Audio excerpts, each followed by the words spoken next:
Hello and welcome back to the movies made us do it. Me and Matt are back. How are you, Matt? I am pretty good, sir. How are you? I'm all right. I was a fucking idiot, and I put the washing on about an hour ago. So it's doing a spin cycle, which I'm hoping is not getting picked up. I'm reasonably far away, and we'll do our best. But apologies if you can hear that. No, I'm doing all right. I'm doing all right. My phone. I normally do the SIM only thing. Oh yeah. Payment, and they've increased it over the years, but they've increased it to the point where this year I was like, I could just get a contract phone for like the same money. So I did that, and as part of that, they were like, "Hey, you have to pick a package, a gift. Yeah. You have a gift." And I was like, "Oh, what's the gift options?" And it's like 1 month of Disney Plus. That's your only gift choice. And I was like, I don't want it. So I just didn't bother. But then I've been ill, right? And I was like, well, I have got that 1 month of Disney Plus. I could just do that, just to entertain me, pass the time. So I did the gift thing on my phone because it was like you've got like a month or so to do it. So I was running to the end of when I could do it. So I subscribed to it and then immediately unsubscribed. So I've just got the free month and I won't be paying as soon as that ends. It's like it's done. But so I managed to watch a film on there. Okay. So that's good. I don't think it's a Disney movie though. I've been watching all the Fox stuff. There's only one film I really want to watch on Disney at the moment. Okay. Yeah, hopefully it's that one. It might be. But anyway, what do you want to talk about first, Matt? You pick first. Let's start with Texas Chainsaw Massacre then. Okay, if you say so. Since we've both seen that one. We have both seen Texas Chainsaw. I watched it, full disclosure, about 2 weeks ago or something, and I have forgotten almost every single thing about this fucking movie. Honestly, I'm not surprised. No. So, Texas Chainsaw Massacre is the new soft reboot of Texas Chainsaw on Netflix. And effective, oh god, it's like the countless. I've lost count of how many Texas Chainsaw Massacre movies exist now. Which it's like Godzilla, where they're like the first one happened, but nothing after the first one happened. So this one's 50 years ago or so. We had the Leatherface murder spree with the family and whatnot, and in '73, and this takes place in the modern day. And I have some serious questions as to the age of Leatherface, considering what Leatherface does in this movie. Well, I mean, that's the first thing. They never establish how old Leatherface is in the first one. No, but he couldn't have been like 5. He's old, right? No, he's going to be old now. You could probably put him at like the least 21. Well, I was thinking 18, 19. Okay, probably a stretch to be really, really nice to this movie. If you want to be like really, really, being as kind as possible. Yeah. I mean, I never got the impression that he was that young. No. But, okay, whatever. Sure. So, I mean, yeah. So we got this group of young people. Yep. Yes. A group of the most unlikable people on the planet. Oh, God. Yeah. So we've got Melody, Lila, Dante. Dante and Ruth. Yeah. And they are coming to Texas. Oh, well, I think they actually are from Texas. They're from, I think is it Austin? They're probably from Austin or somewhere. Yeah. They're influencers, and I think some of them are chefs or something. And Dante's a chef, and they've bought a town in Texas. This abandoned or not abandoned, but this rundown town in the middle of nowhere. There's not very many people living in it. Mm-hmm.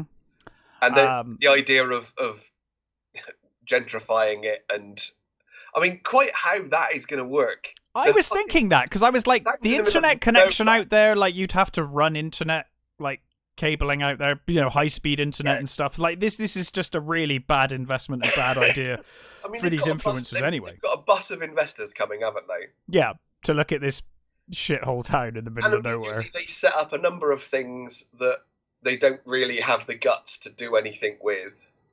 Well, so you've got the instantly, like, they're in Texas, in the middle of, like, buttfuck nowhere, Texas. Yeah. And the first thing they do is they pull into a gas station. Yeah. And immediately, I think it's Melody, starts having a go at a guy for having a gun. Yeah. She's like, "Oh, how small is your dick that you've got a gun?" Yeah. It's like, what? Like, so immediately I was like, these people are just rude assholes. Yeah, they are. Like, immediately I was like, what? He could be like the nicest guy in the world. He's just carrying a gun. Yeah. You know, I mean, it is lawful in Texas, right? Yep. And yeah, so immediately I was like, my God, these people are awful. Yeah. I mean, they kind of... Lila kind of is the only one that does seem to be okay, I guess. Like, I suppose Ruth is. I thought Dante was okay in places. Yeah, I mean, he's okay until a bit later. But you also get she's in the petrol. Lila's in the petrol station. Watching a video on to Texas Chainsaw. Yeah. So then it's like So, like, when we're like, oh, the Texas Chainsaw Massacre, it really happened, and are they like, so there was actually a cameraman with them? Like, okay, sure. It was actually a documentary. I suppose that's supposed to be like a recreation, isn't it? I guess so. And they also established that she is a survivor of a school shooting. A school shooting. Yeah. Which, again... Fine. They sort of set up, but they don't. Well, this is the problem with this movie. It does some things that I'm like, okay, you want to make an anti-gun movie, right? Cool, I'm all for that. I don't know why you would pick Texas Chainsaw Massacre, the movie with chainsaw in the name, to do that, but fine. But they don't do anything with it. No. Beyond kind of complaining about guns at the start and her having PTSD from this school shooting. She was the only survivor, I think, or one of the few survivors. I think that's sort of implied that and again, basically a survivor. This is an interesting setup. Yeah. Right? I'm like, cool, this is an interesting setup. You know, we'll see where this goes, but it doesn't really go anywhere. None of it really goes anywhere. They're just, for the most part, thoroughly unlikable characters, and that's kind of the trend with horror movies of the last kind of decade anyway. Well, I mean, it's not just that.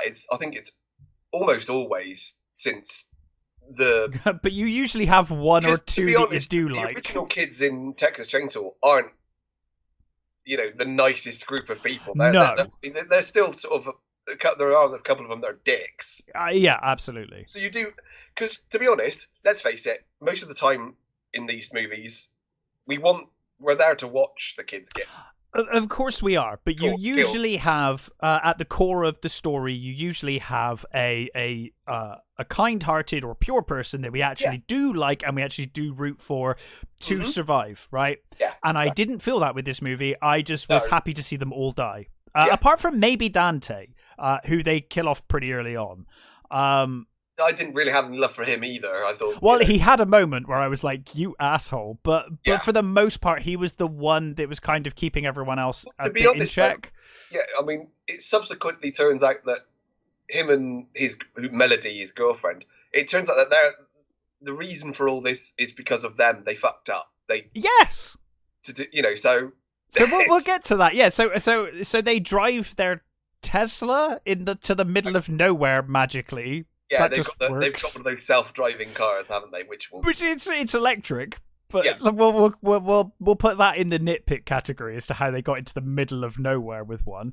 But yeah, so they pull up to the town, and the town that they've effectively they think they've bought.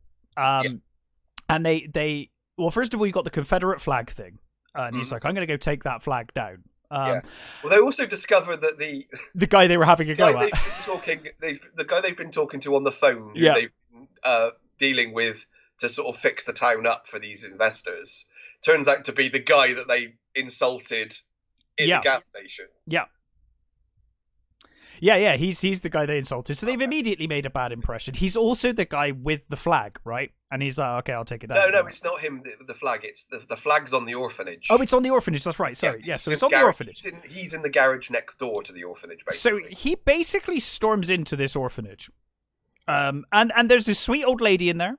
And she's just like, can I help you? Like, what can I do for you, dear? Alice Krige. I was really happy to see Alice Krige. So was I. And she's just, in the movie, she's just this lovely old lady, and it's like, okay, fine.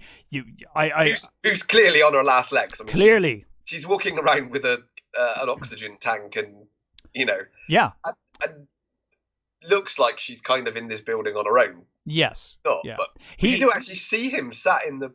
He is sat there, yeah. Chair, isn't he? Yeah. So he complains about the flag, but then he ultimately what it comes down to is he says, why are you still living here? Like, we've bought this place. And she's like, no, like, you're mistaken. I've paid up everything I owe. Like, I own this place. You might think you might own everything else, but you don't own this orphanage. I have paid up for this. And they basically try kicking her out to the point that she ends up having like a heart attack or something. Yeah, pretty much. And she dies. They fucking killed her. They don't even sort of like. I kind of understand that he's supposed to be angry because they've got this Confederate flag outside the house. Sure, but you are in the middle of nowhere, Texas, and it's an old flag that they might have just forgotten to take down. Like, this, it was her grandfather's. Yeah, she does. That's right. She tells this really sweet story about the flag as well. She's like, "Oh no, it belongs to my whoever," and it was sentimental, wasn't it? Yeah, and I know there's a lot of fucking issues with the Confederate flag. Of course, I understand that, but it's not like it's a new flag. It's like this really old knackered thing, and it's like you're buying the whole place anyway. Like, just this sweet old lady, just leave her alone. I'm sure your investors will understand. Well, I assume they think you're going to paint the place up and do something with it. You're probably going to level the whole bloody town and start again anyway. Exactly. So, so they're like completely rude about it. I mean, the Melody's slightly better about it than Dundee is, but they just basically go to the police and get the police to basically evict her. Yeah. So she's looking after obvious Leatherface in the orphanage. And she's the only one that seems to be able to keep him kind of calm and keep him, I mean, there's a picture, isn't there, of like lots of kids and him stood with his face scratched off. Yeah. And she says that he came to her, when like years ago, and lived there. Right. So one of the big questions I have is, where the fuck is the rest of his family? A, where the rest of his family gone, and B, how did he get away with everything that happened, and how is he here now for all these years with no one ever catching up with him or finding him? Or it's I got so many questions about Leatherface in this movie. The fact that they made it a sequel raises so many problems for this film unnecessarily. It could have just been that he was just a really messed up guy living in this orphanage, and then he turns into Leatherface. The fact that you've made it, and believe me, we'll get to it, but this movie goes out of its way to be a sequel to the first movie. It raises so many issues for this film, so many. I mean, honestly, I don't see how you do a direct sequel to Texas Chainsaw Massacre without kind of doing a period piece. Well, I mean, that's the thing. I mean, and Rob Zombie always used to say that, and I think he's absolutely right. There are some films that you just can't shoot in the modern day. This is why Rob Zombie tends to make films in the 70s, because he's like, now that you've got mobile phones and technology and all of that, it just doesn't work. And I kind of agree with him, especially when it comes to this. I mean, I guess it's somewhat mitigated by the fact that this town's in the middle of nowhere. But just by its very nature of being a sequel to the original, it raises so many questions. And we should also say that it works better with Halloween. Oh, the movie that they ripped off to make this movie. Yeah. It works better in Halloween, I think, mainly because...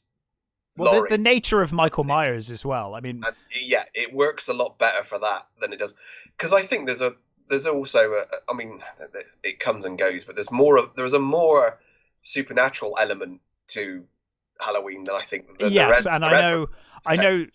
Yeah, and I know that I complained about the fact that they did that in the latest movie, and I wasn't a fan of the supernatural thing.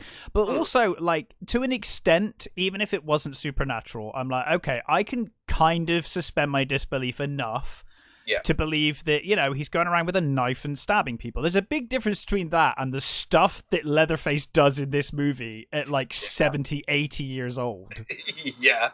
It's like, wow. But I think if I could say a positive about this movie, I think it's well shot. A lot of it's well shot. Yeah, there's some nice shots. Visually, I think some of the shots are interesting, well framed. And I will say, it's. I mean, again, they completely missed the point of the original Texas Chainsaw Massacre. Yes, but some of the kills are great. Some of them are great, and really gory and really sort of, nasty. Yeah. In particular, the scene in the bus, which is hilarious. That was really funny. That is probably the only scene I am going to remember from this movie in about a week's time. Yeah, that's basically about all I remembered. I had to read the Wikipedia page to remind myself of what happened in this movie. So we also have in this film Sally, the survivor. And they do say they do say when they're in the garage at the beginning, they do say she's been searching for. She became a Texas Ranger. Yeah. And she was the only survivor. She became a Texas Ranger, and she spent the last 40 years trying to find him. And she says, like, did she ever find him? He's like, he was wearing a mask. You don't know what he looks like. She's no idea. Yeah. Okay, fine. I mean, I can buy that. Yeah. Okay. I mean, I'm not sure though. I mean, they've basically just ripped off Laurie Strode here. She's Laurie Strode from Halloween 2011 or whenever it was, right? Yeah, but they don't even they 2016 even manage to sort of botch that. They don't. Laurie Strode, you get. Laurie Strode was strong in the original movie. Yeah. Sally just screamed the entire film of Texas Chainsaw. I don't buy that she did anything but maybe end up comatose in hospital, gone out of her mind. I'm not sure I completely buy the Texas Ranger thing. However, it's a nice idea. Laurie, I buy getting that way because she confronted Michael, and she was even in the first couple of movies. The difference is that she spent her time basically becoming a survivalist. Yes. She didn't become a detective or a law enforcer. She became a survivalist because she knew one day he'd be back for her. Yeah. It's this, it's they have that link. Yeah. Whereas Leatherface doesn't really give a fuck about her. No, and I kind of liked that element of the movie. That he didn't even recognize her. No, and that's great. That was good. I was like, good. And she was fucking lunch. Why the fuck would he remember that? Yeah. In 1973, he has no memory of her, and I think that's right. But yeah, it's just a really messy movie with characters I absolutely hated. Pretty much for the most part. Sally, I think is it's not the way I imagine that character being today. I mean, fine, I can live with it. She does basically help them at one point in this movie. Introduce her as well, like her gutting a pig and in this sort of like manky. Well, I think it's a failed attempt that like they did with 2016 Halloween, where. In that movie, I think it was 26. I can't remember what it was. Whenever it was, that Halloween movie, they made out there were some great shots in that movie where you have it inverted, where it's Laurie standing outside the school, and you wonder she's gone crazy like Michael has, and that's what they're trying to do here. But again, they don't. It's not anywhere near as well written. And it's nowhere near as effective. And that's kind of the idea. And again, like you said in the start of this review, that's something they set up and then immediately drop and forget about and go nowhere with. Mm-hmm. Yeah. Also, should be pointed out that these characters who hate guns and gun violence and because of the school shooting are saved by Sally with a shotgun. Yeah. Just throw that out there. Yeah. I mean, and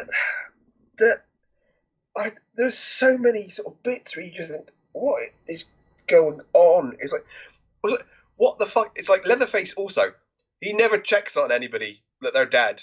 No. People keep getting fucking up in this movie. Dante, I'm like, how, dude?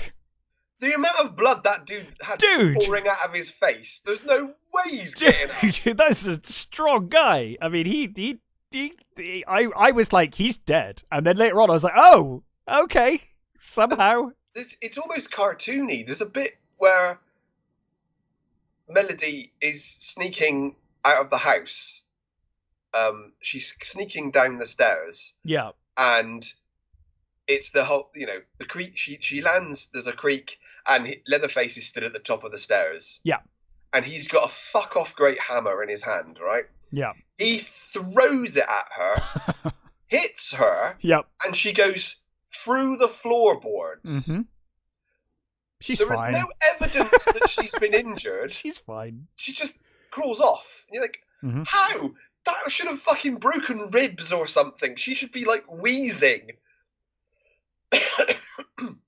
Look, I'm not saying it's a fucking horror movie, and I'm not saying that you do have to suspend your belief. This is like come on. This is like the 50-second Texas Chainsaw Massacre movie I've watched. I went into this with like rock bottom expectations. Yeah, it's true. Right? This is true. And it's still disappointed. I just felt like I'd wasted my time. And it's not a long movie. It's like 81 minutes. But they write such terrible scenes. Like when Sally confronts him, and he doesn't, he doesn't remember. He doesn't remember her. She's got a shotgun on him. I know. Why hasn't she just blown his head off? Blown his fucking head off. I know. There are so many moments in this movie. Lets him leave the fucking room. Yep. To go and kill the girls who she's got trapped in. That's the other thing. She just locks them in the car. She kind of saves them, and they get kind of, and they're like, thanks, and then she's like, I'm gonna park up here, and like, you're gonna stay in the car. Like, and she's like, oh, you're bait now. Yeah. And you're like, really? Oh boy. This is. I feel like this review might have been a bit rambling. Honestly, but the movie is rambling. Honestly, it's. Let's just say this: it's a fucking awful movie. It really is. It's a genuinely piece of crap movie. It is not at all good. I would highly advise everybody to go on YouTube and watch the scene in the bus. That scene is cool. The kills are gory and kind of cool when they happen. I mean, when Alice Creed's character, Mrs. MC or Mrs. Mac or whatever she is, when she dies in the back of the van, Leatherface basically takes her face. Kills the people in the other people in the van, which is at this point 2 cops and Ruth. Yeah. And takes her face, sets her up as a little tableau, which I thought was quite nice. That was, that felt like it was, in keeping with it to a certain degree. Yeah. The kill I did like the kill with the first copper. The very first kill was quite good. Yeah, absolutely. I think some of them were very inventive. They were gory. They were well shot. Again, I think it was quite well shot. But the thing is Texas Chainsaw wasn't about that. It's not a fucking slasher movie. No. In that sense. Sure, a load of kids go into a thing, they get killed, but it's not about that. No. It's really hard to do a sequel to Texas Chainsaw Massacre and make it like it is, because it's a specific. I think, yeah, and I think, and even they didn't. Even the original directors, even Tobe Hooper went basically. There's no way I can do. No, I mean his sequel was a black comedy. Exactly, the sequel is fucking batshit crazy. I love the sequel. Goddamn, love that movie. I'm not a fan of it, but I do have a. It's like Evil Dead 2, It's just like, fuck it, It's completely fucking. But the one thing I will say is no matter how bad Texas Chainsaw Massacre movies have gotten over the years, and there might have been worse than this, to be honest. Texas Chainsaw 3D might have been worse than this from memory. I don't even remember if I've seen it or not. There has generally been, I think I'm safe in saying always been, at least one character in any of those movies that I liked. Yeah. There's not a single one in this movie. I not think really. You're supposed to like Leatherface. No, I think you're supposed to like Lily because she's this survivor and she's at well, I like her more than the rest, I guess. Exactly. Yeah. But even her, I don't give a monkeys about. I mean, the point I kind of liked her was when she was just like smoking with the Texan guy for a bit. Yeah, like, there's just chilling there. That's the only time where she starts getting a bit more of a character and you think, okay. It's weird, isn't it? Because you're right, she is kind of an interesting character from the offset with the school shooting and stuff. Yeah. Like, okay, there's some kind of deep trauma here that we're gonna experience or see throughout the movie kind of play out. They half-ass it. Yeah, they don't half-ass it. They don't really. I mean, it's like they want to say something about gun culture and stuff, but can't be bothered, or just like, no, I don't think I want to alienate half the audience or whatever, because they do a similar thing with millennials. It's like we want them to be evil and awful, but also we want them to watch this movie. Yeah, exactly. Yeah. So pick a side, I guess. I don't know. I think so. I think that's what it comes down to, isn't it? You're gonna have to pick a direction and stick with it. Yeah. And look again. People get smashed in the face. Yep. One of them gets a fucking chainsaw put basically right the way through them, and they get up. Yeah. How the fuck did they get up? I don't know. Yeah. I mean, I know there have been stories that people do survive horrific injuries. There are stories of people getting and you let that go for maybe one of them, getting up and walking around and stuff, but. I could let that go if it was just Dante or just one of them. Yes, but it happens to them a bunch, and they're like, okay, they're fine. Yeah. Yeah, I wasn't a fan of this movie. Also, I don't get is they've got this whole town, right? Yeah. And they don't really use it. No, it's like one building, and then outside on the bus. Yeah, and then in the end they go in a cinema and that's they do. Yeah. And it's like they could have had some really nice set pieces. Yeah. In the rest of this town, there were like stuff. I'm presuming, is this the same town that they shot?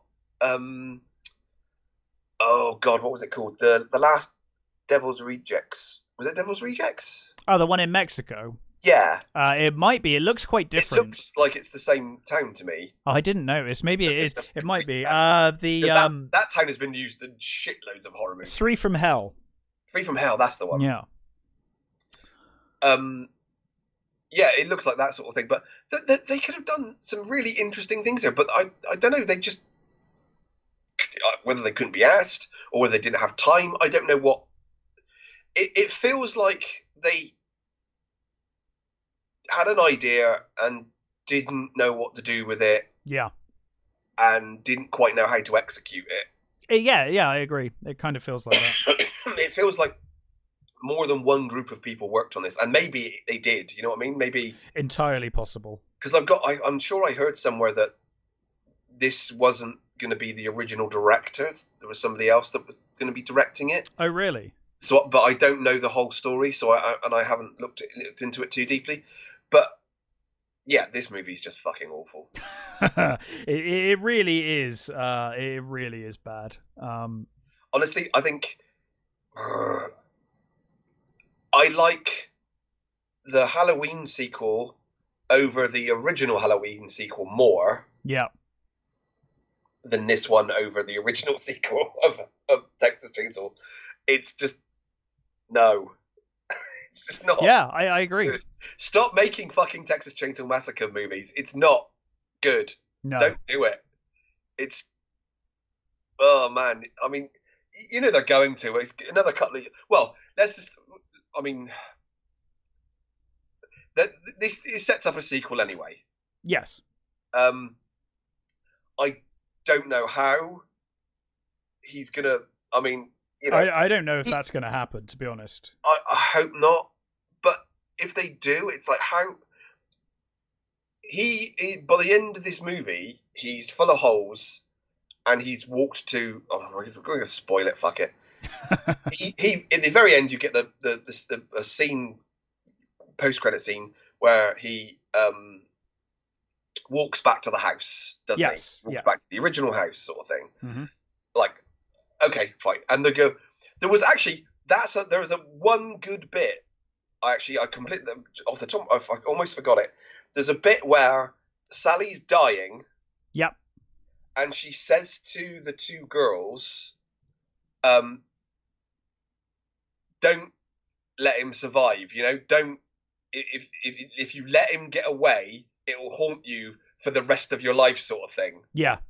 I thought that was probably the only good line in the movie where she tells them that, because of what she's been through, and they're the sort of the last survivors of this. And then of course you get that really, you see it coming a mile away. They get in the car and they press auto drive. And yeah, you know what's going to happen. Like, yeah. Weirdly, I got Fred Red Elm Street vibes as the car's driving off, and she's going, ah, while her sister gets her head cut off, sort of thing. Yeah.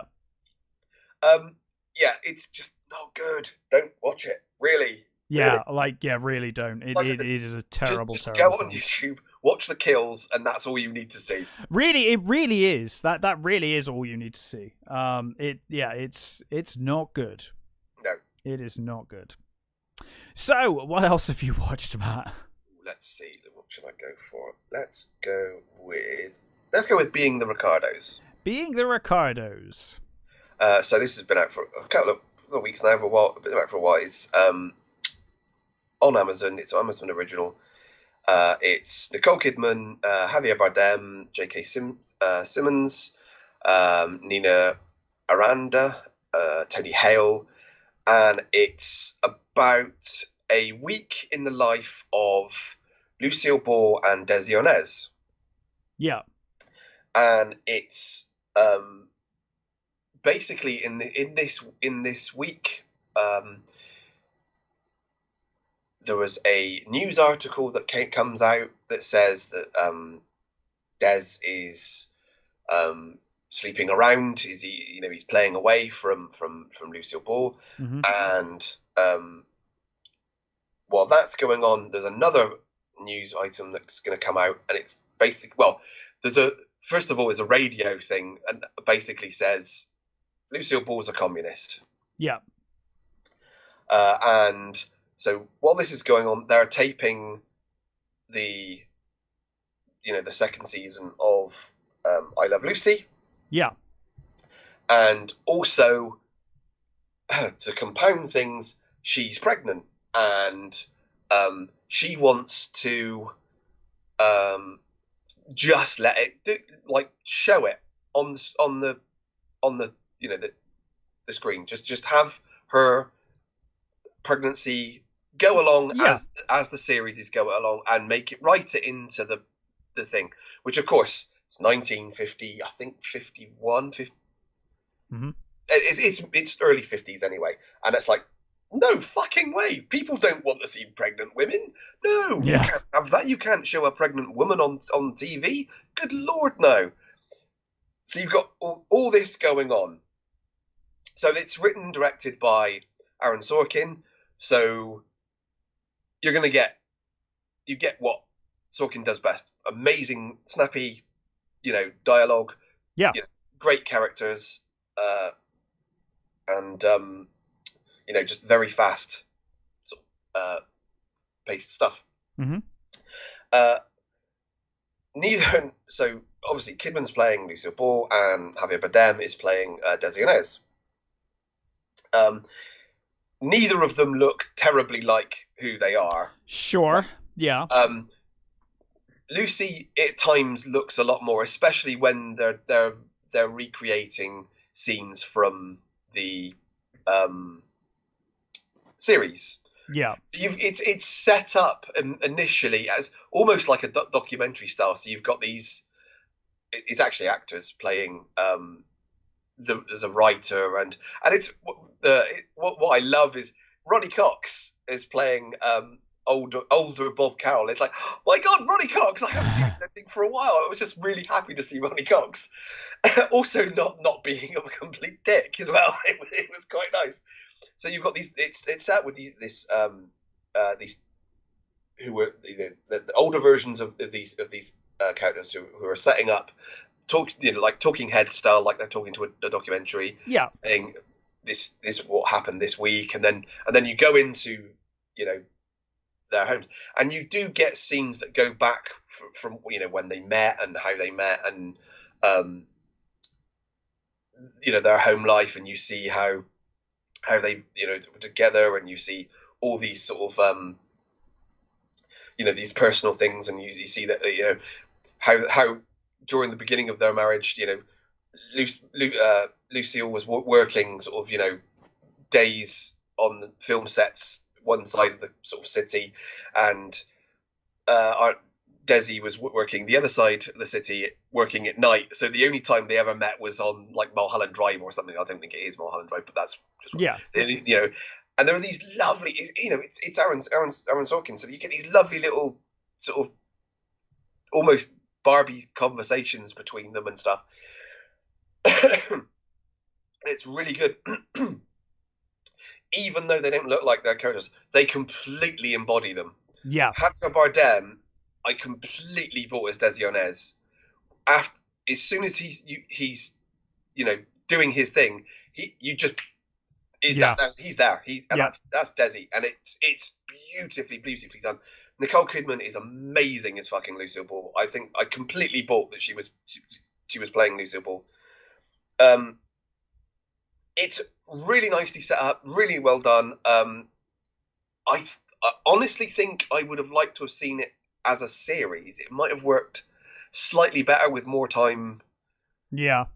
And I guess it would have been, you could have seen more of the past stuff and but this is specifically this sort of week and how they're working, and you get these lovely bits where you see how she works, how she thinks about comedy, and there's a director that's directing this episode that they're doing, and she says he's got no idea how, he's been working on this other comedy show, and this other comedy show I think is a little more, I don't know, cerebral or something. It's more dialogue-y sort of, sure. I guess. Whereas Lucille, I Love Lucy was a little more slapstick, a little more physical comedy, which is what Ball excelled at. And she's sort of, you see her fighting against this director who's like, he's like, oh, we've done this scene, let's move on, and she's like, no, we don't fucking move on. We want this scene to see these, like, that you get J.K. Simmons and Nina Ariand, who are playing, Vivian and William, and she's like, you want to see this. The conceit in this particular episode is they've broken up, sort of thing. They're not saying, and she's trying to get them back together. Right. So they're in this dinner party scene. There's only 3 chairs. One of those chairs is a piano seat. Okay. And they have to share. So these 2 people who are fighting are sat on a piano chair, and initially they're set up, and they're facing like the wall with their backs to the camera, and she later on she calls them in at night, middle of the night. She has this sort of weird epiphany, and she calls them in, and she has them do it this other way, and they're facing towards the camera, and she has them struggle, and they like elbowing each other, and I love that. I love the this seeing how she sort of worked, and how she set this thing up, and how obsessive she was about what is just a stupid slapstick moment sort of thing, how she wanted it done perfectly, and the detail all about and how precious she was about her character. Not she does stupid things, but she's not fucking stupid. So she's talking to she's struggling with the writers, saying, look, don't ever write Lucy like she's a fucking idiot, because she's not an idiot. Sure, she acts like a kid sometimes, and she does stupid things, but she's not a fucking idiot. And I loved all that. That was really, really good. I don't think I could think of anything that was really bad about this. It was. I mean, sure, some of the details are a bit fudged. Right. Some of the details about Desi Arnaz's escape. I mean, that does tend to happen these days, anyway, doesn't it? You know. And I think there's a documentary actually on Netflix, not Netflix, Amazon at the moment, which is literally it's a documentary about them. So I'm after watching this, I'm totally going to watch, because I did watch I Love Lucy when I was a kid, because they used to show, again, it's one of those things that they used to show on in holiday, you know, during school holidays and things, and I used to watch it and I really loved it, but I don't think I'd seen I Love Lucy for about 30 years. Yeah. You know. And it was actually it was lovely to kind of go back and see these scenes that I'd seen as a kid and like, oh, I really love that. Yeah. And I think they do a really good job of making you love these characters, and the inner turmoil of what's going on. Of course, you get how much she's struggling with the fact that Desi could be cheating on her, and they're saying, oh no, he isn't, and all that sort of stuff. So you get all these sort of things between them, but you can see how much they love each other, and you can see how they control that, because Desilu Studios, the studios that they owned. Without Desilu, we wouldn't have Star Trek. No, we wouldn't have so many great fucking shows from this era. And it's I think it does a really, really great job of portraying these as real, human characters. Yeah, and the performances are all great. There's lovely, bits with J.K. Simmons is playing William Frawley, and it's just a really nice Aaron Sorkin production. It feels like an Aaron Sorkin production, which I guess if you don't like Aaron Sorkin, it's not yeah. But like I said, brilliant dialogue, brilliant performances, really well directed. I loved it completely loved it. It sounds great. Performances go a long way, even if they don't look the part. Yeah. So that's good news. Good news. Well, with my Disney Plus subscription that I've got for a month, I watched probably the movie you were looking to watch, which was The King's Man. Yeah, I thought that would probably. It's the only thing I want to watch on Disney Plus. I was tempted, and I may watch for next time, The Last Duel. Although I've heard, I didn't realise that was on there. Yeah, well, I guess it's a Fox movie, right? I guess they've got all the Fox stuff. And I've heard mixed things about that, but again, it's Ridley Scott, and I he's a great director, so I may well watch that one. It's got a great cast. God, the cast is superb. Yeah. So I'm interested by that, but I was just in the mood for something a bit fun.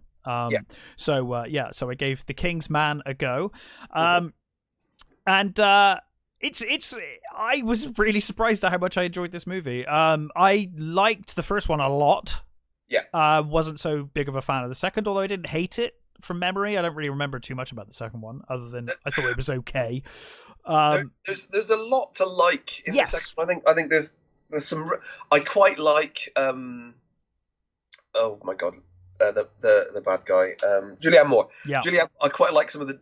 Is it Poppy she plays? Is it Poppy? Something like that. Yeah. I love some of the stuff with her. I thought she plays villain quite well, actually. I quite like. But some of the stuff with the way they bring back. Oh Christ. My brain's saying Hugh Grant. It's not fucking Hugh Grant. Yeah, I know. Oh my god! Why can't Ralph Fiennes? No, Ralph Fiennes is in the new one. Yeah. No, oh my god! Oh, I don't know. Yeah, I don't know.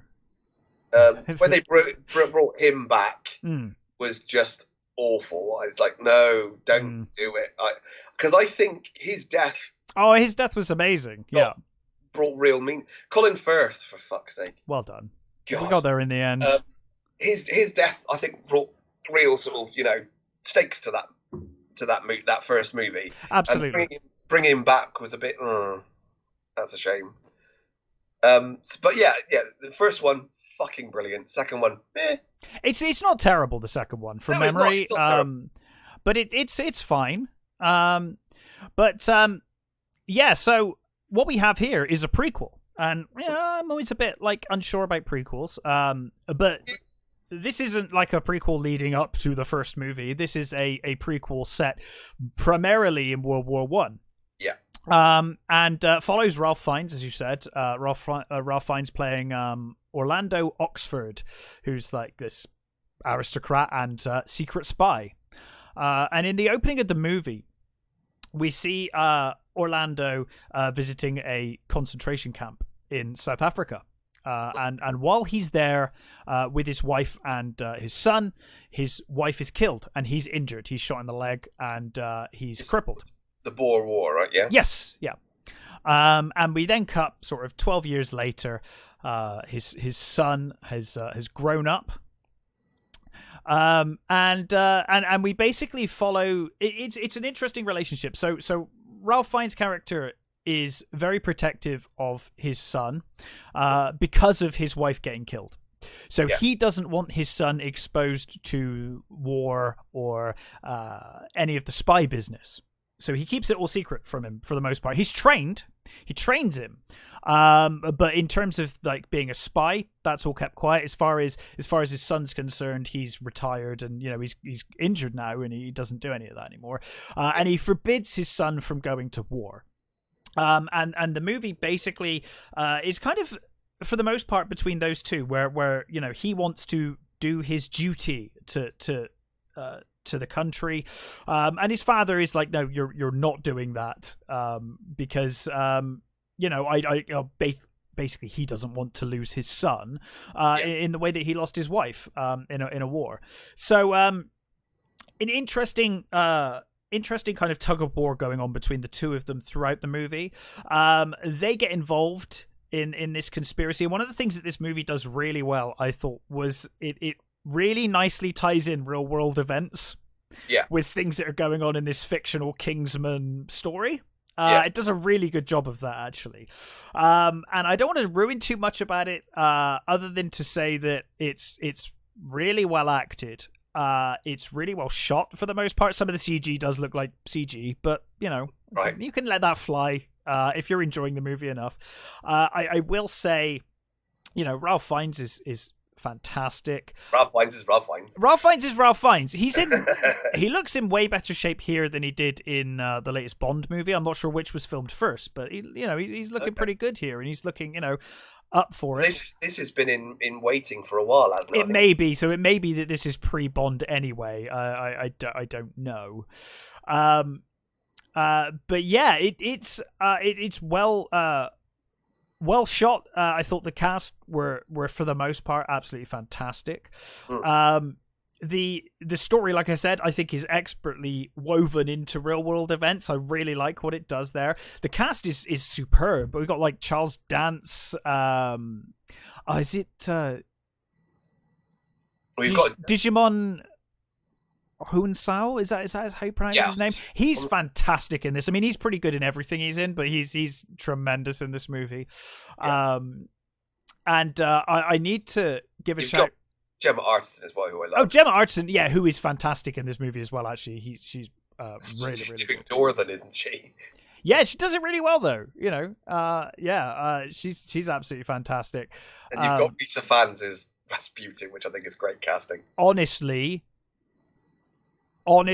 one of the best casting choices. His performance, probably above anyone else's in this movie, is the standout performance. He is fantastic as Rasputin. Absolutely fantastic. Is he as Christopher Lee?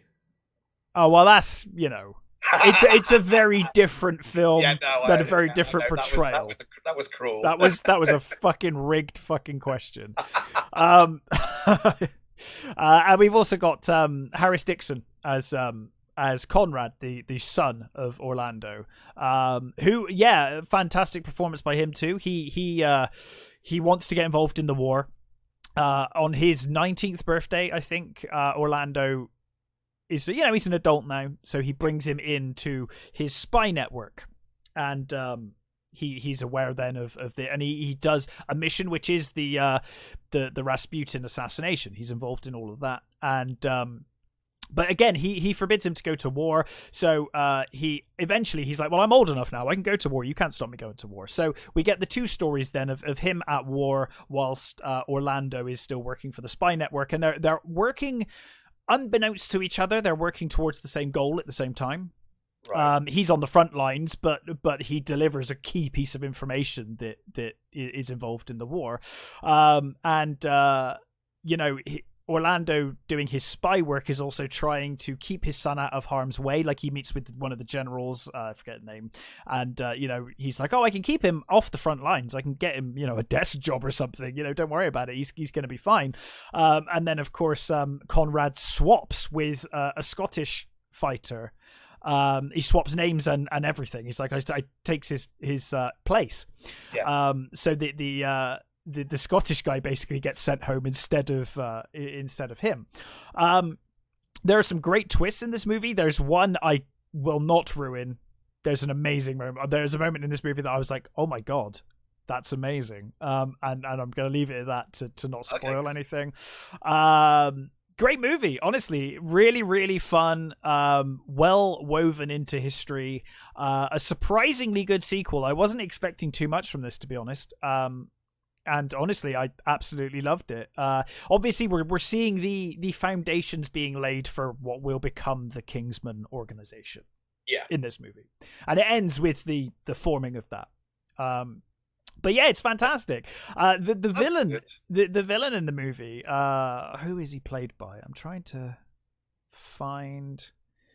Oh, actually, that would be a spoiler if I give that away as well, actually, so I won't do that. So, a really wonderful movie. I will say that the villain for the whole movie, you don't see his face because it's kind of a mystery until the end of the movie. Right. I was sure it was David Tennant. I was convinced it was David Tennant because the accent, it just sounded, the guy doing that accent, that means he's Scottish then. Oh yeah, no, he's a Scottish villain, yeah. But it like, honestly, the whole way through the movie, I was like, that's David Tennant. That's definitely David Tennant. It's not David Tennant, but a wonderful performance and a really, really fun movie. Honestly, remember it was copying David Tennant. Yeah, maybe. It's a good voice to copy. It is a good voice to copy. And yeah, I absolutely love this movie. I honestly had a really good time. So highly, highly recommend it. Well, I don't want to spoil it, so I won't say too much more until you've seen it. I will. I'm definitely going to try and get my hands on it. Yeah, I would recommend it. So, what else have you watched? So I have also watched Wolf Like Me. Wolf Like Me, which you told me is a TV series. Yes, so I know nothing about it. So it's on Amazon over here anyway, and it stars Isla Fisher and Josh Gad. And it's quite short. It's 6 30-minute, or 20 minutes more like, basically 20-minute episodes. Mm-hmm. And we are introduced to Josh Gad's Gary, who, with his daughter Emma, they've been they're living in Australia. He's American, living in Australia, and you discover that his wife had died of cancer some years ago. And he has a very fraught relationship with his daughter Emma, mm-hmm. who has anxiety, and she has a number of problems. And she's on medication. She's seeing a psychiatrist, and he's doing everything he can to sort of make her happy and keep them together and all this sort of stuff. Yeah. And they have this. They're driving to school. They're late. And they're in traffic, and Emma's getting increasingly anxious about giving this presentation she's doing on the solar system. Okay. She's made this diorama of the solar system, and they get hit by another car. They get hit by Mary, played by Isla Fisher, mm-hmm. and the car flips that. Quite spectacularly. I'm not quite sure about the effects on it, but it's quite spectacular. Right. Josh Gad sort of wonkily gets out of the car, and you can see that Emma is completely freaking out. Sure. She's got this little wolf teddy bear that her mum gave her that calms her down. So he's struggling to the bag was flung from the car, and he's trying to get this out of the pull this wolf out of this bag. And meanwhile, Mary has gone over to Emma, and when he rounds the sort of the car to come to her, she's laughing, right? And she's very calm, and Gary's like, "What did you say to her?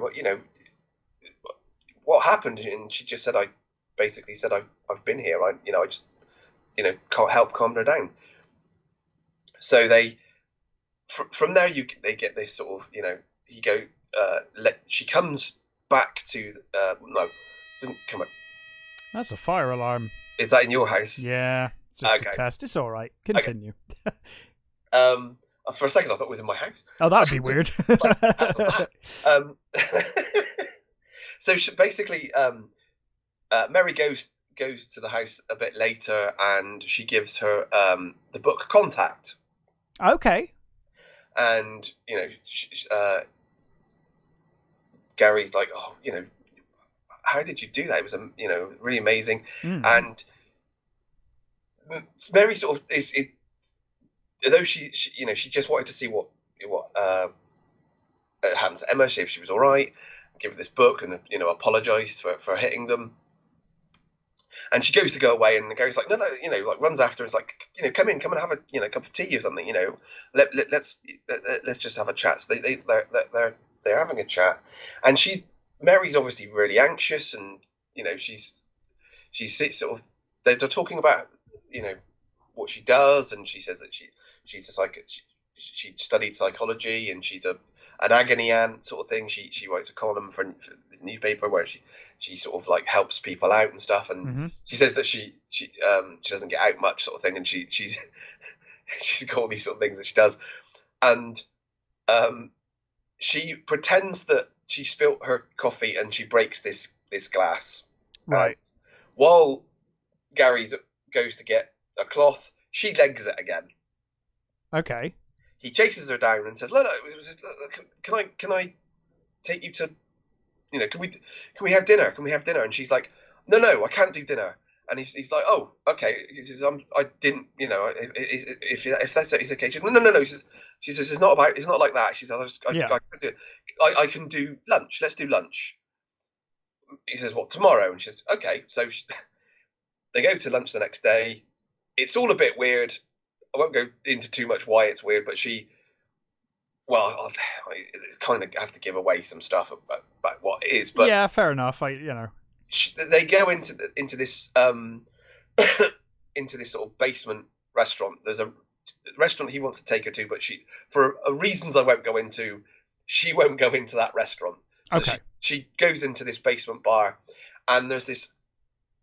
They're in there. They're getting sort of very drunk, and they're talking about their problems and things, and she's got a husband who's dead, and they're bonding over these drinks, and this has got a great soundtrack, this fucking series. The opening theme is "If I Had a Tail" by Queens of the Stone Age, which is nice. And Queens of the Stone Age is a major plot point in this movie, in this series. Okay. And there's a Melanie Gardot song playing, and she tells him about. Do you know about Melanie Gardot? Nope. So Melanie Gardot, I'll say about that. So she was this woman who, when she was riding her bike, and she got hit by a car. Okay. And she got a brain injury, and she got severely injured. And one of the doctors believed that music could help her recover. Help her brain injury. Right. So he taught her basically how to hum. So she started with humming, and then she started with singing, and then she's eventually, when she was more recovered, she started singing. She's has the most amazing fucking voice. And if it wasn't for this accident, we might never have heard her. Right. and it's a minor plot point, but they do play. I think it's Preacher Man in it, which is an amazing fucking song. Yeah. Of hers, and it's a very minor plot point. It's just them bonding over music sort of thing. And then he says that we've been here for hours, and she's like, what? And he's like, yeah, we've been here for hours. She then does another runner, and you see her get back to her place, where she completely the shot of her running down these streets. It's amazing. She causes accidents as she's like running along. Right. Like cars hit bus stops, and she nearly gets run over about 3 times. She gets in her house. She starts stripping, and she closes this fuck off great door. Right. And then, as the door is closing, there are shutters coming down over the windows.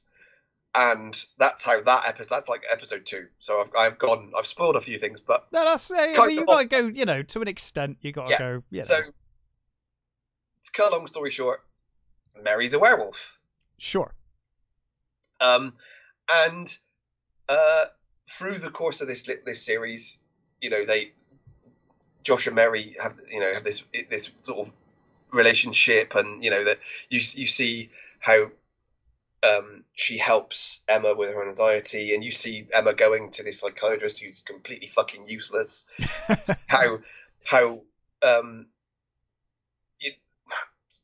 I don't want to spoil too much. I mean, I've already spoiled a little, but it's I think you can see. Yeah, I can see pretty much where this is going. I think. Yeah. But I think it's really well written. Mary and Gary are really good characters, and it's not so much about the werewolf stuff. It's more to do with their relationship and how the universe seems to be thrusting them together. Right. And it's really, really good. I really fucking enjoyed it. I just sat and watched the whole thing in one go. Right. Because it just flew along for me. Because like I said, it's only 6 episodes, and they're really about 20 minutes each episode, and it shoots along. But it goes over a couple of a few weeks, well, months even, through this series. And again, I'm not going to spoil anything, but I really loved it. It was really, really good, really well done. The effects aren't great, I'll say that. Yeah. But in my opinion, it's not about that. It's not about. No, and again, like I said with the Kingsman review, if the story's good enough, it doesn't matter. No, it's not. It's you can look past things like that. It's much more to do with their relationship and them as characters, and how they're helping each other. They're both awfully damaged people. Sure. She's isolated herself for years because of what happened to her. He's kind of isolated them because of what's happened to him and her and Emma, his daughter, and they're really good. And I looked at a couple of reviews, and I think some people couldn't get past the first episode, and the daughter is whiny and she's annoying, and I didn't buy this, and it's like, just go with it, honestly. Yeah. The character of Emma, she starts out as annoying because she's so damaged, but they grow. You see them or come out of herself when she's around Mary, and they have this brilliant relationship. Honestly, I loved it. Really, really can't endorse it more. It's really, really good. It sounds great. How many episodes is it? The series? Yeah, it's only 6 episods. Okay.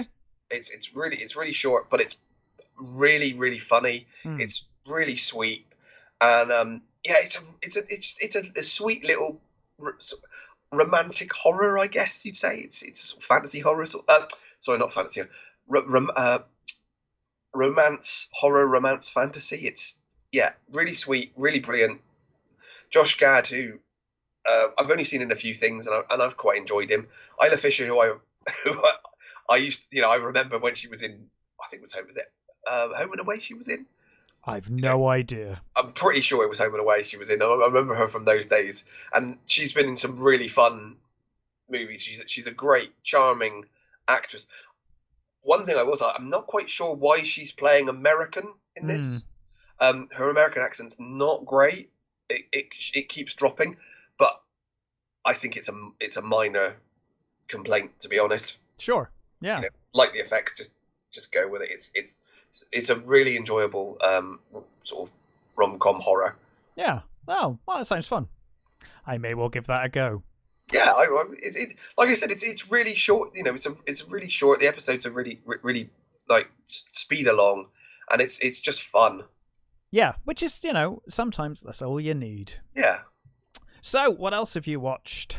I have also seen Don't Kill Me. Don't Kill Me, yes. Which is an Italian horror. Well, we love our Italian horror, so we do love our Italian horror. So it stars Alice Pagani, Rocco Fasano, Silvia Calderoni.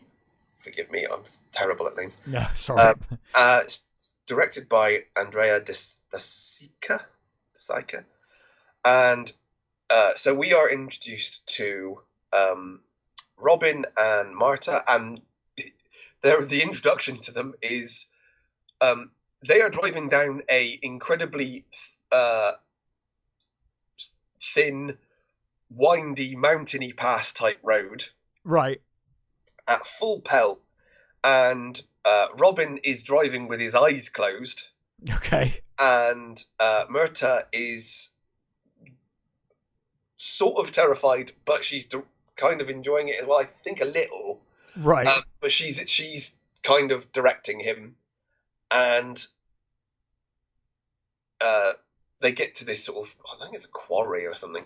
They get to this quarry, and they're clearly not having the greatest of time.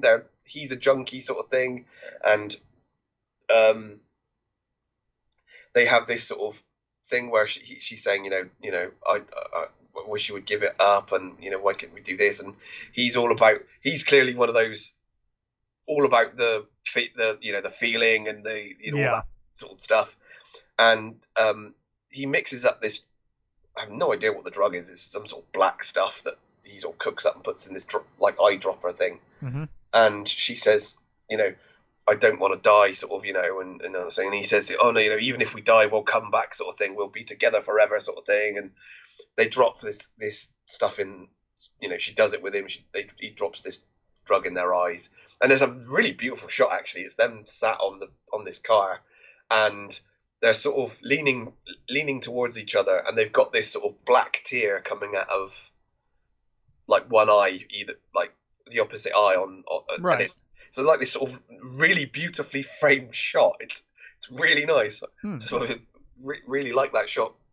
Anyway, they die. Okay. And her mother and her father, her mother is distraught. Her father is pissed off because he hated the boyfriend. Right. Okay. It's like the mother says, we should bury them together, and he's like, "Fuck no, I hate this guy. I hate this guy. This prick." Yeah, he's like, this prick killed our daughter.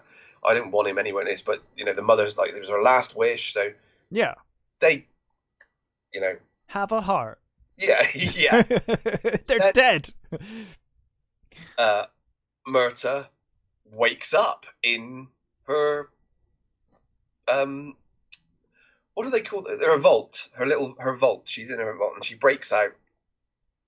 And tomb or something. Yes. Yeah, I think it's one of those like the ones that are on the walls. Yeah, I know the ones you mean. Yep. Yeah. Yeah. I don't know what they're called either, but I know what you mean. I think I'm guessing it's a sort of vault, yeah, I don't know. Whatever they call those particular grave sites. Mm-hmm. So she breaks out, and she's completely, freaked out. The boyfriend was buried next to her, and she sort of wanders off, and she sort of goes to go home. She ends up sort of at home. There's a sort of, her mother sees her, but she sort of runs away from her father and things. And you get introduced to this, I can't remember there's this group of people who, while she's walking around in this wood, they turn up and they've got guns and lights, and there's a lot of them. I think they're called the Benedotti, I think they're called, or something. Okay. And in a sort of do not run away, we are do not run away, we are your friends sort of thing. She's like, we don't want to hurt you. He's like, yeah, all right, mate. There's a load of you. Yeah, I'm not sure about that. You don't want to hurt me. Anyway, she discovers that her hands are turning black. She manages to get away from this group of people. Her hands are turning black, and she's got these. She's getting these black marks on her skin. She goes to this nightclub where she used to hang around with her boyfriend and stuff. And there's the creepiest knobhead basically comes onto her, and she kind of walks away from him.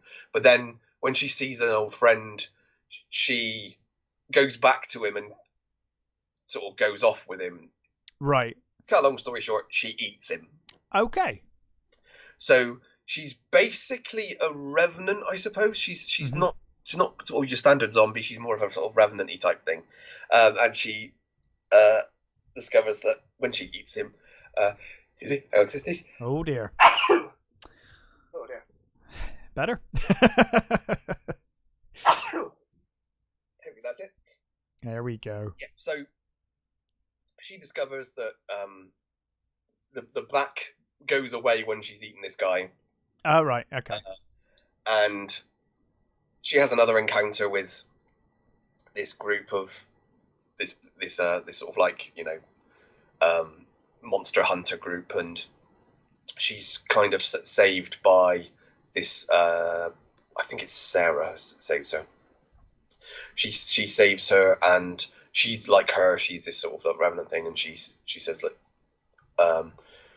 this is what you are now. This group has existed since the 1600s. Yeah, they've been killing us whenever we appear. It seems that they."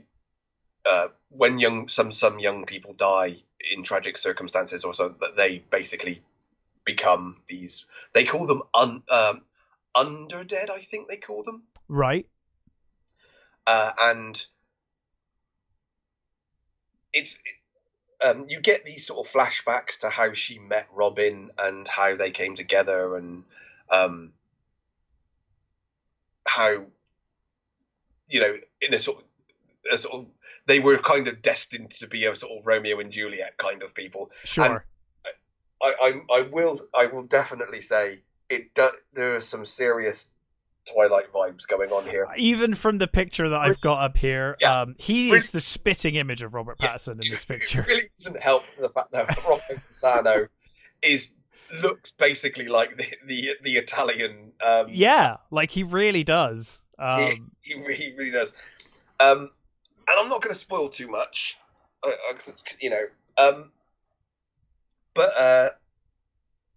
there's a sort of this sort of love thing going on with them, and it's shot quite well. Some of the effects are actually quite nice. Some of there's not a great deal of effects. Yeah, they're quite good. Some of the sort of the fleshy stuff is quite good. It looks like it's got quite a low budget, but that's again not a problem. No, I think it mostly hinges on Marta's character of Alice, and I think she does a really good job actually. Her and Rocco Fasano, I really bought them as this sort of like damaged couple. This sort of emo tragic couple, which will really grind on people, I'm sure. The head of this organization is completely creepy, and I really quite liked his characters. It's a little overdone at times, but I think I really quite enjoyed it. It's a nice little horror. It's not the best thing you're going to see, but it had some really nice little moments in it that I thought were really well done. There's some really nice shots of like the city and things that I really enjoyed, so quite well directed. I think at times you do sort of think, oh, for fuck's sake, but that's fine. It's not too bad. I think I would have liked to have seen a few more bits with the parents and and their relationship a bit more, but it was fine.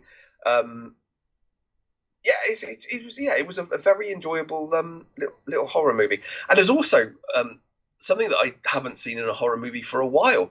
There were some genuinely erotic moments in it. That is kind of rare these days, actually. Some nicely shot erotic moments, actually, which they That's weren't always nice. They weren't gratuitous. They were, I don't think, they were quite nicely shot. And I guess it felt very Italian. So, oh god, sorry, the last fucking quote erotic horror movie I watched was that fucking Glenn Danzig movie. It just reminded me. Yes, that wasn't well shot. So no, this one is. No, this one's it was really enjoyable. I really liked it. Again, like I said, not the best horror movie I've ever seen, but it was a nice, enjoyable little horror. Yeah, well, that's great. That's good. That's what we want to hear. So, I think that's all the movies, isn't it? It is. All of them done. Is there anything else you want to talk about? I don't. Picard type, but we're not watching it, so nothing to talk about there. Not fucking touching that with a barge pole. Thank you for tuning in, everybody, and we'll catch you next time.